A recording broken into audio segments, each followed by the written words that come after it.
Hi, today I am going to discuss the spleen.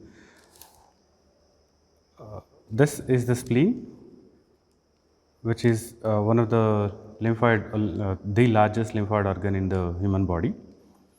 And the spleen, usually this is a typical size of the spleen. It is located uh, behind the stomach, mainly behind the fundus of the stomach and the greater curvature of the stomach, and it is size and the shape and position of the spleen varies from person to person and depending on your age, and it extends about 4 to 5 centimeters from the midline posteriorly all the way up to about 3 centimeters uh, in front of the mid axillary line, and the long axis of the spleen lies along the 11th rib, and the anterior superior margin lies along the 10th rib, and the posterior inferior margin lies along the 12th rib usually in most cases. And the spleen, the gross anatomical features are that the spleen is located in the left hypochondrium, extending about 4 to 5 centimeters lateral to the midline on the left side, lying between the 10th rib to the 12th rib, and it's kind of a curved wedge shape with a smoother lateral surface, superolateral surface, and a more irregular inferior-medial surface, which is marked by impressions of the stomach, the kidney, the left kidney, and the colon. And this is the visceral surface, and this is the diaphragmatic surface. Okay, and it has a superior pole or posterior superior pole and an anterior inferior pole.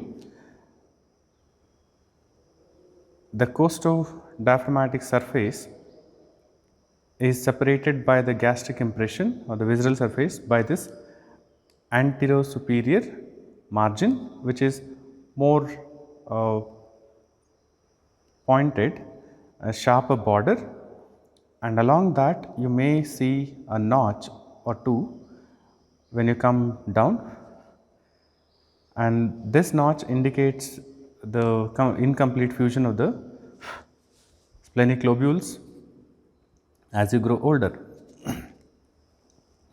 The spleen usually measures around 9 to 14 centimeters in length in its longest axis, and about 6 to 9 centimeters wide, and about 3 centimeters, 3 to 4 centimeters in thickness, or and it weighs around 70 to 120 grams when there is no blood in it, or if it is filled with blood it may weigh anywhere between 150 to 300 or 350 grams.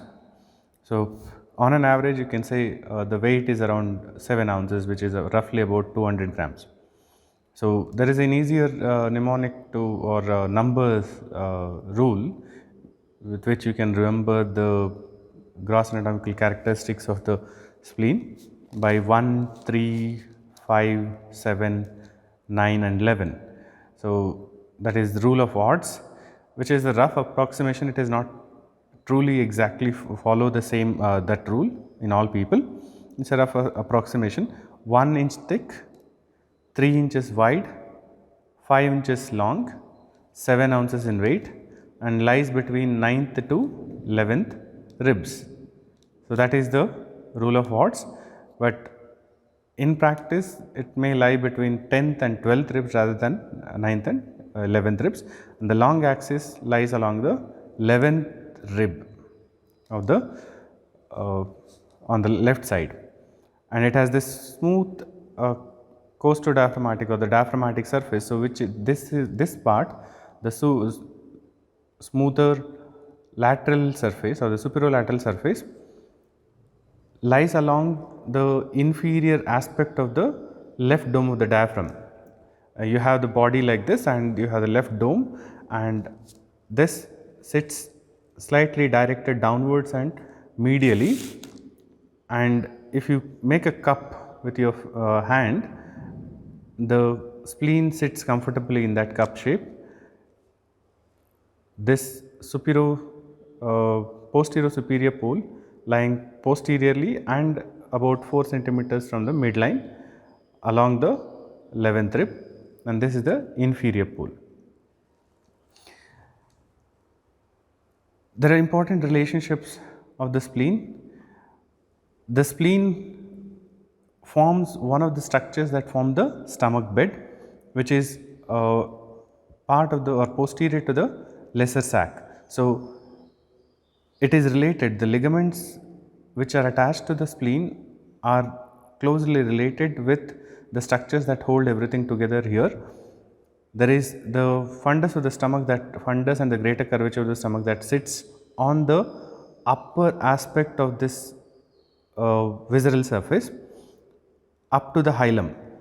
You can see the structures entering, that is the splenic artery and the splenic veins entering and leaving the hilum, where there is a fold of peritoneum, double layer of peritoneum that is also attached along this hilum. So, the fissure which is running along this wedge between the area between the gastric impression and the renal impression below. So, there is a fissure, and the ligaments that attach to the spleen from the stomach and the kidney are attached along this fissure.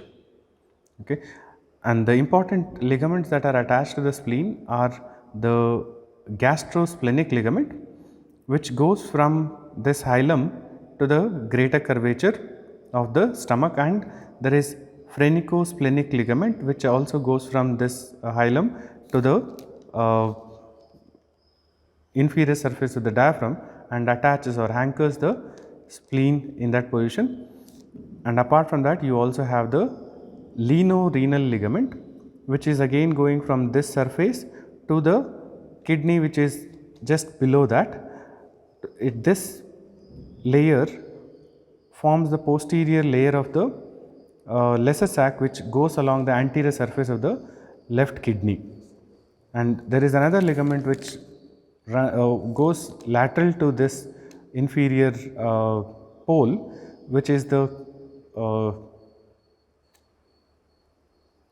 splenocolic ligament.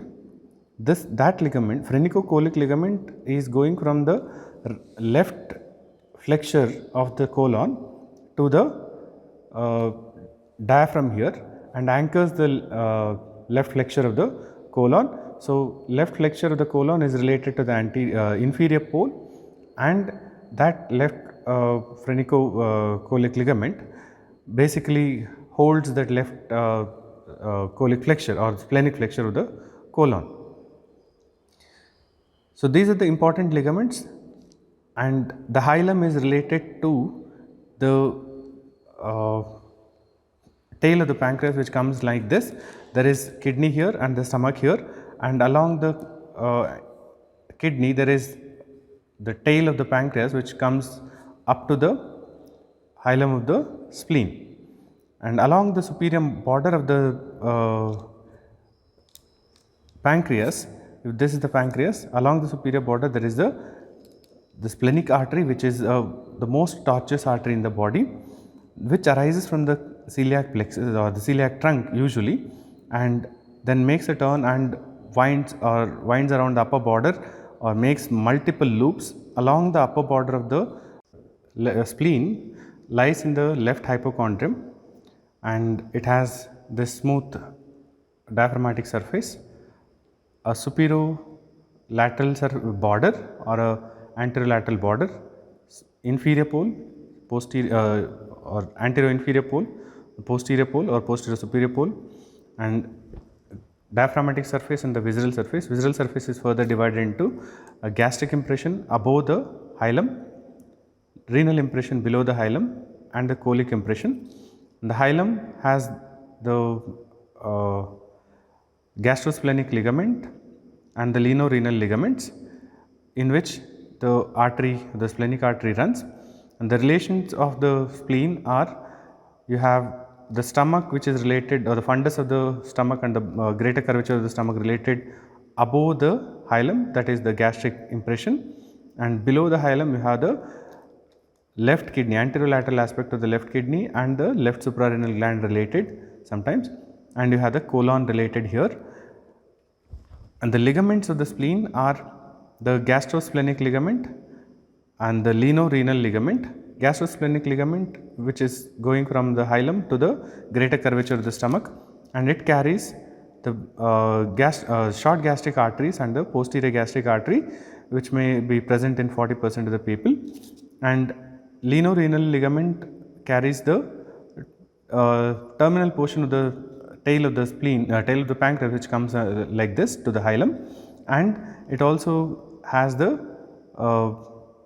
portion of the splenic artery which runs in that runs close to the body and tail of the pancreas, and then comes into the gastrosplenic ligament, and then gives off the short gastric arteries and the posterior gastric artery, and also the left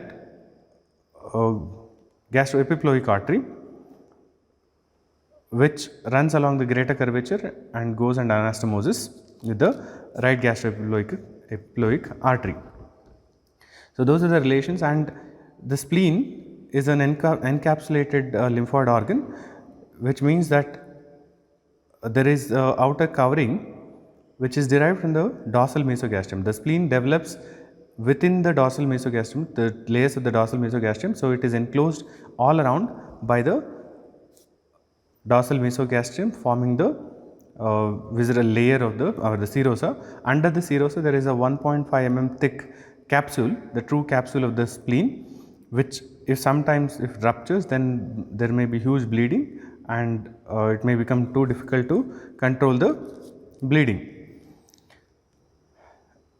While developing, the spleen develops as multiple lobes, and these lobes coalesce to form a single organ, but sometimes there may be a notch left over, which indicates incomplete fusion of these lobules.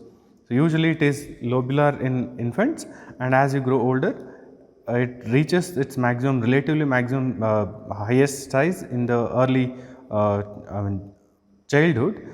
Later, as you grow older, the size of the spleen goes on decreasing.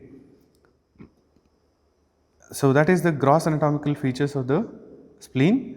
It lies along, when anatomical, if you want to hold it in anatomical position, you have to make your hand a cup shape and hold the spleen in that cup shaped hand, with the long axis of the spleen lying along the middle finger, which represents the 11th rib, and the ring finger or the little finger representing the 12th rib, and the index finger representing the 10th rib usually. But the rule of odds it's easier to remember the rule of odds because it's all odd numbers, 1, 3, 5, 7 and 9 and 11. 1 is the 1 inch thick, 3 inches wide, 5 inches long and 7 ounces in weight, and lies between